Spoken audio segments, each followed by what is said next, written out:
जी, अस्सलाम वालेकुम। मेरा नाम इंजीनियर किरण वकास है और आपको आज अमेज़न अकाउंट रीइंस्टेटमेंट के बारे में टोटली हम लोग गाइड करने जा रहे हैं और इसकी आज फर्स्ट क्लास है, तो आपको थोड़ा-सा बताते चलें कि अमेज़न अकाउंट रीइंस्टेटमेंट को सीखना आजकल क्यों ज़रूरी है। देखें, सेलिंग तो बहुत सारे लोग सीख चुके, बहुत सारे लोग सेलिंग के प्रोसीजर से गुज़र भी चुके और ऑलरेडी अर्निंग कर रहे हैं, सारा कुछ कर रहे हैं।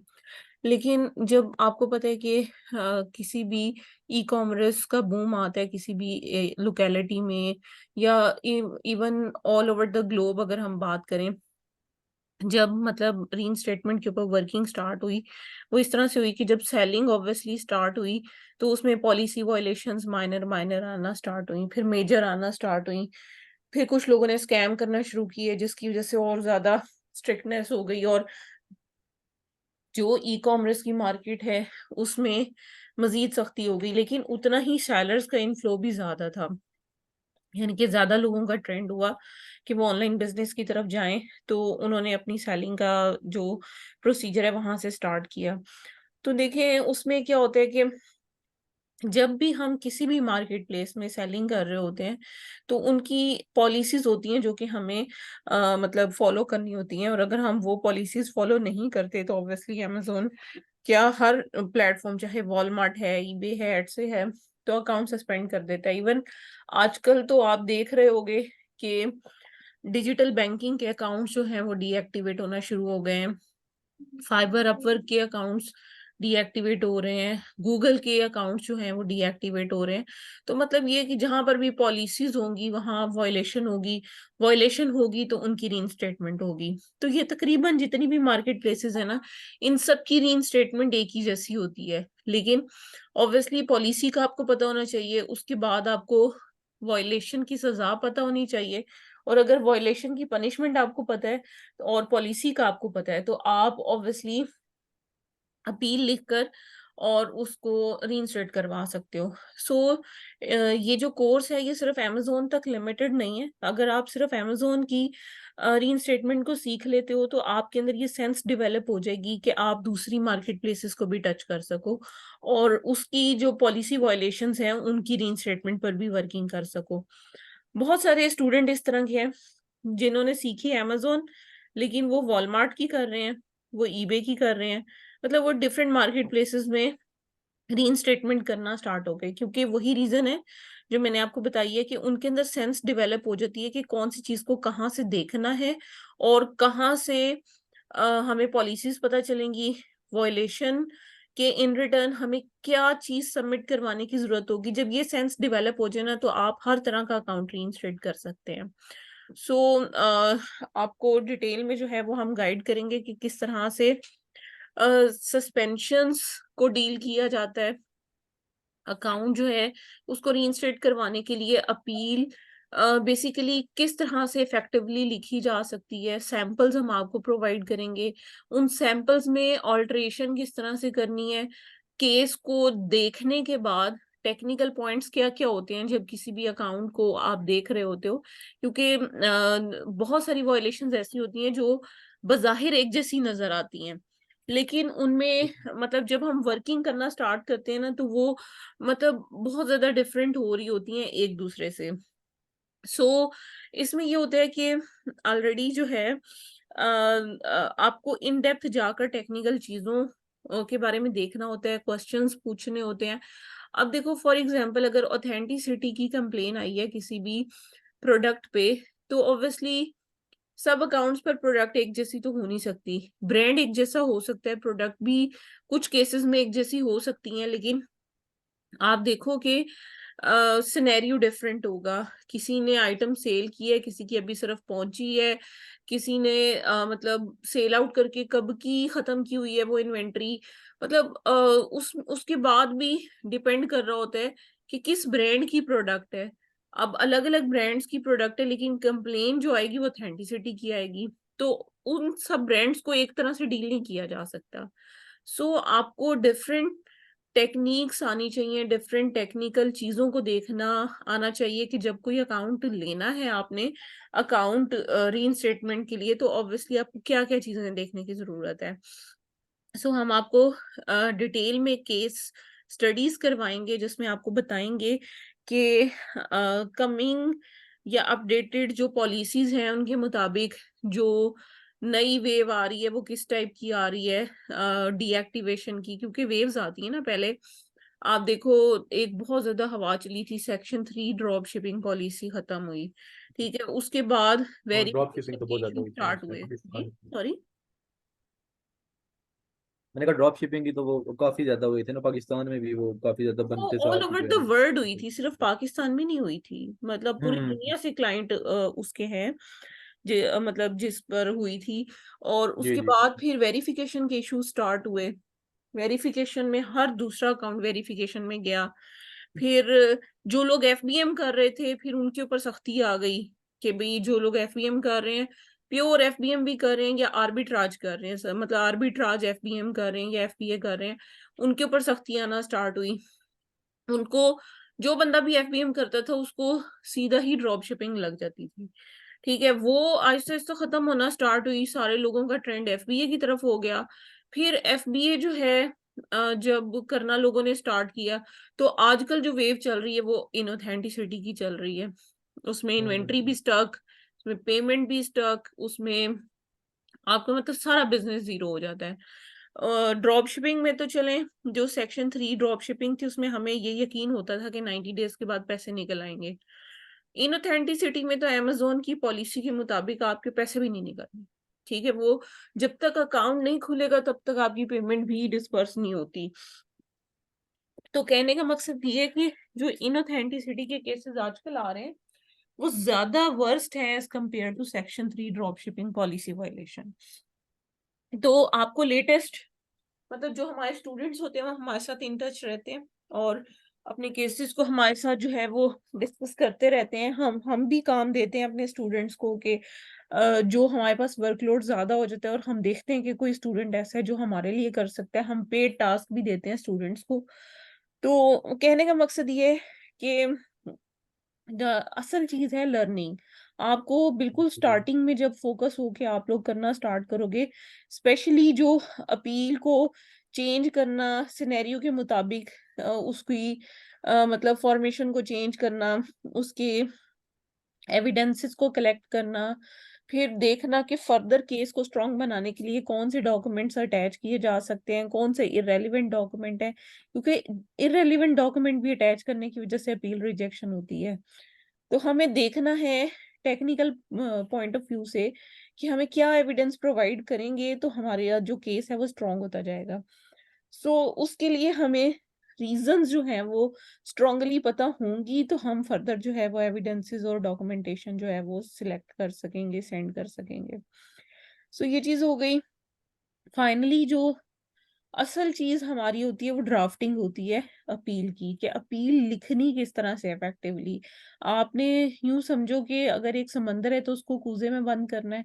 उसकी रीजन ये है कि बहुत ज्यादा आपकी स्कैटर्ड चीजें हैं, आपने उसको टू द पॉइंट अमेजोन को बताना है, और जितनी प्रिसाइज बात होगी और जितनी मतलब कुछ लोग कहते हैं, मतलब मैंने सुना है स्टूडेंट भी कुछ कह रहे होते हैं कि 10 पेज की अपील, 12 पेज की अपील। मैं कहती हूँ कि इतनी अपील आप खुद सोचो कि अगर आपको एक टास्क दिया जाए कि आप लोग इस डॉक्यूमेंट को रीड करें और देखें कि अकाउंट खुल सकता है या नहीं, ठीक है, या जो एविडेंसेस हैं, जो बात है वो पूरी कन्वे हुई है या नहीं। तो 10 से 12 पेज को पढ़ना भी एक बहुत बड़ा टास्क होगा, जिसकी वजह से ऑब्वियसली क्या होता है कि बहुत सारे अकाउंट्स की अपील वैसे ही वो लोग क्लोज कर देते हैं। तो हमें प्रिसाइजली अपनी बात को कन्वे करना है, लेकिन हर पॉइंट उसमें शामिल होना चाहिए। पॉइंट स्किप नहीं करने, लेकिन हमने जैसे कॉम्प्रिहेंशन राइटिंग होती है कोई, जिसमें आपको मतलब प्रिसाइज करके अपना, या प्रिसाइज राइटिंग शायद उसे कहते हैं, वो मतलब होती है जिसमें एक आपको बड़ा सारा पैराग्राफ दिया होता है, आपने उसमें से मेन आइडिया निकाल कर आपने एक्सप्लेन करना होता है कि कोई पॉइंट स्किप भी ना हो, आपका बात भी सारी कन्वे हो जाए। तो मतलब ये कि आपका जो मैक्सिमम अपील की लेंथ है वो 3 to 4 पेजेस की हो, इससे ज्यादा ना हो। अगर इससे ज्यादा होगी तो तब भी अकाउंट जो है उसकी रीइंस्टेटमेंट में मसाइल आएंगे। तो अपील राइटिंग में आपको मैं बताती चलूँ कि मेजर 3 पार्ट्स होते हैं। ठीक है, जो फर्स्ट पार्ट है, उसमें आपको रूट कॉज़ बतानी होती है अमेज़न को कि क्या वजह बनी थी जिसकी वजह से अकाउंट आपका डीएक्टिवेट हुआ। तो रूट कॉज़ जितना इलैबोरेटिव होगा, जितना मतलब आप एक्सप्लेन करोगे उसके अंदर बात को, मतलब रेपिटिशन नहीं होनी चाहिए, इस चीज़ का आपने ख़्याल रखना है। अब ये नहीं कि आप कहो कि मैंने फॉर एग्ज़ाम्पल बात की रेपिटिशन सिर्फ़ बताना चाह रही हूँ कि शिपमेंट में इश्यू आया था, फलाँ बंदे ने ये किया था। अब आप बार-बार रिपीट अगर करते जाओगे ये सारी चीज़ें, तो अमेज़न के लिए वो सारी इन्फॉर्मेशन यूज़लेस हो जाएगी, क्योंकि अमेज़न के अकॉर्डिंग बात जितनी दफ़ा रिपीट होगी, उतना ही मतलब एक बैड इंप्रेशन नेक्स्ट पर्सन पे जाएगा। तो हमने रूट कॉज़ बतानी है, लेकिन उसमें रेपिटिशन नहीं होनी चाहिए वर्डिंग की। तो रूट कॉज़ में आपने असल में अमेज़न को रूट कॉज़ तो पहले से ही पता होता है, ठीक है? अगर तो अकाउंट एरर में है, कि एरर में डीएक्टिवेट हुआ है, फिर आपको रूट कॉज़ बहुत अच्छे तरीके से एक्सप्लेन करने की ज़रूरत होगी। लेकिन अगर वैसे देखा जाए तो मतलब जो रूट कॉज़ है वो अमेज़न को ऑलरेडी पता होती है, लेकिन आपने सिर्फ़ उसको एक्नॉलेज करना होता है कि हमने हाँ, ये किया है और इस तरीके से हुआ है या इस वजह से हुआ है, ठीक है? अब देखो, अगर किसी ने ड्रॉप शिपिंग की है फॉर एग्ज़ाम्पल, तो उसने की तो है ना ड्रॉप शिपिंग। अब असल चीज़ है कि आपने बताना है कि ड्रॉप शिपिंग क्यों की थी आपने, ठीक है? तो क्यों जो है वो इसके अंदर बड़ा इम्पोर्टेंट है। अच्छा, जब आप रूट कॉज़ लिख लेते हो, तो नेक्स्ट जो अपील का मतलब स्टेप आता है, वो होता है प्लान ऑफ एक्शन। अब प्लान ऑफ एक्शन में आपको अमेज़न को बताना होता है कि अगर अकाउंट पर कोई वॉयलेशन हुई है और कोई गलती हुई है, कोई पॉलिसी की वॉयलेशन हुई है, तो आपने फौरी तौर पे क्या किया?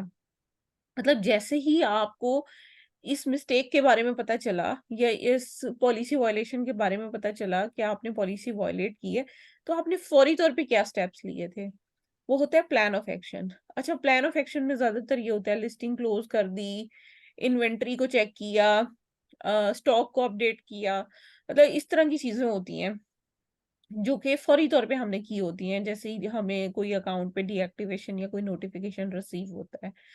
अच्छा, एक जो थर्ड इसमें पार्ट होता है ना अपील का, वो सबसे इम्पोर्टेंट होता है, क्योंकि अकाउंट की रीइंस्टेटमेंट आप समझो कि 80% उस करेक्टिव या फ्यूचर प्लान के ऊपर डिपेंड कर रही होती है, कि फ्यूचर में इस तरह की वॉयलेशन को रोकने के लिए आपने क्या स्टेप्स लेने हैं। क्या स्टेप्स इस तरह के हैं जो कि आप फ्यूचर में इस तरह की सारी चीज़ों को होने से रोक सकते हैं, मतलब सेम वॉयलेशन रिपीट ना हो। आप देखो, बहुत सारे लोग सिर्फ जो सेलर फुलफिलमेंट ऑफर्स बंद होती थी अकाउंट्स की, आपने क्योंकि सेलिंग की आपको थोड़ा आइडिया है इस चीज़ का, तो एफबीएम जब बंद हो जाती थी अकाउंट पर, तो लोग पहली वॉयलेशन बड़ी आसानी से खुलवा लेते थे।